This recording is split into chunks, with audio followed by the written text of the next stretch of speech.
manager de Shopera, j'ai 32 ans.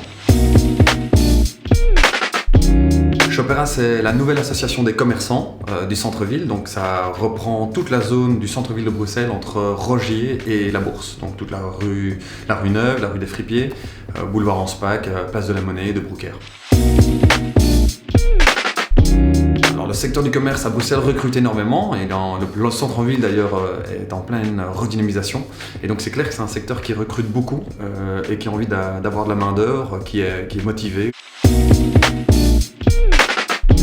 Principalement pour l'instant, c'est clair que c'est le métier de vendeur et vendeuse qui sont vraiment demandés. Vraiment ce contact client, l'accueil en magasin, et ça c'est vraiment des postes qui sont cherchés.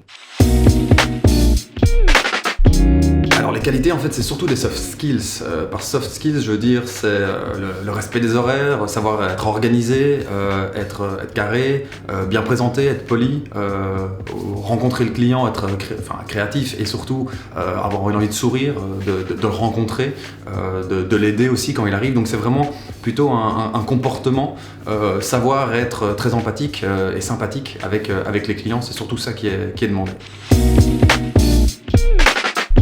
Le meilleur conseil que je peux donner à un jeune qui a envie de postuler comme vendeur, vendeuse ou dans un magasin de manière générale, c'est vraiment son attitude. Est-ce qu'il parle de manière posée? Est-ce qu'il a envie? Est-ce qu'il est souriant? Est-ce qu'il est empathique? Est-ce qu'on voit qu'il est dynamique, vraiment qu'il a une vivacité en lui? Je crois que ça, c'est surtout ça qu'on recherche chez les gens, c'est d'avoir des gens qui en ont envie en fait. Alors c'est clair que les langues sont très importantes à Bruxelles, 2 voire 3 langues.